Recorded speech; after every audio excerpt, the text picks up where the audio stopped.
악한 세대, 어떻게 손쓸 수 없어 보인다.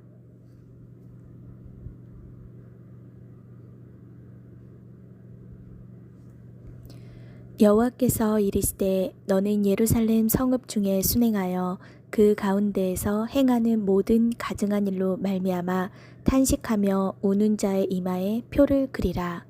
에스겔 9장 4절 말씀.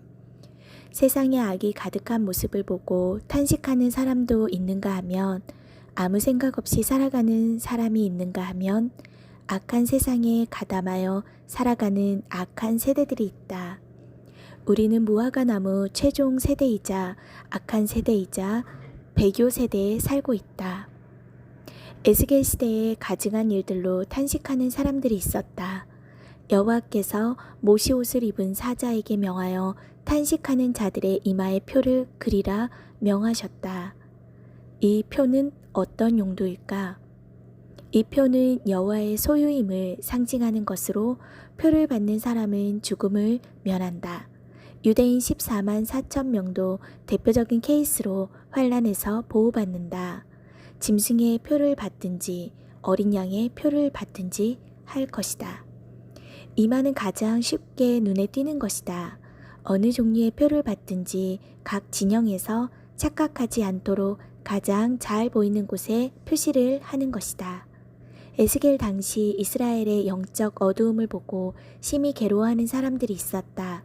그들이 인정받게 된 동기는 종교의식을 잘해서가 아니라 마음 자세 때문이었다.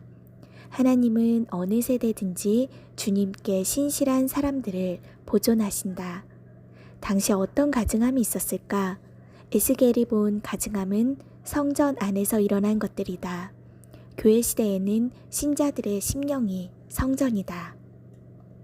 첫 번째 가증함, 질투의 우상 숭배. 에스겔이 예루살렘 성전에서 처음으로 목격한 것은 질투의 우상이었는데 하나님은 그 우상에 대해 말씀하셨다.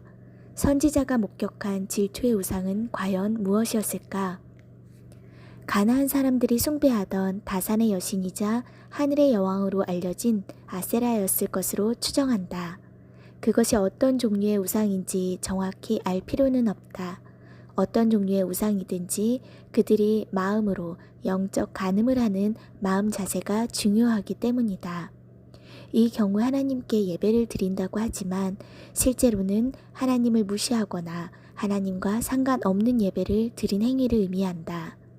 풍요와 번영과 탐욕은 예배가 타락한 것을 보여준다.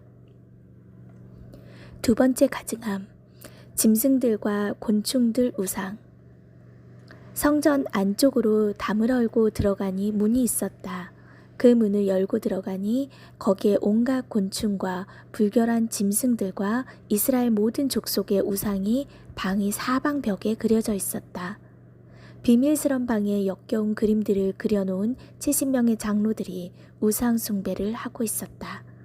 백성들을 올바르게 가르치고 모범을 보여야 할 지도자들이 먼저 백성을 미혹하고 우상 숭배를 조장하는 것은 현대의 현상과도 일치한다. 70명의 장로들은 어떻게 이처럼 어리석은 짓을 하게 되었을까? 여호와께서 우리를 보지 아니하시며 여호와께서 이 땅을 버리셨다. 여호와께서는 모든 것을 보시는 분이시다. 그러나 그분을 상황을 알고 계시지만 그들이 어떻게 행동하는지 지켜보시기도 하신다. 어느 시대나 하나님이 더 이상 기도를 듣지 않으시고 버리셨다는 생각에 사로잡힌 사람들이 많다. 세 번째 가증함, 담무스 숭배. 성전 북문 근처에서 여인들이 앉아서 담무스를 위하여 애곡하고 있다. 담무스는 수메르와 바벨론에서 숭배하던 풍요와 다산을 상징하는 곡물의 신이었다. 담무스의 아내인 이슈타르도 탄생과 풍요의 신으로 숭배하였다. 이스라엘 여인들이 왜 담무스를 위하여 애곡했을까? 이스라엘의 지도자뿐 아니라 밑바닥을 구성하는 여인들의 풀뿌리 신앙까지 썩어 있음을 상징한다. 그들의 영적인 상태가 바벨론의 문화에 영향을 받아 변질되었고 매우 심각한 위험 수위에 도달했음을 알 수 있다. 네 번째 가증함, 태양 숭배. 성전의 문과 제단 사이에 25명이 태양이 뜨는 동쪽을 향해 절을 하고 있었다. 이들은 태양신을 섬기고 있었다. 이들의 정체는 제단과 성전의 문 사이에 있다는 것을 볼 때 제사장들로 간주하는 것이 바람직하다.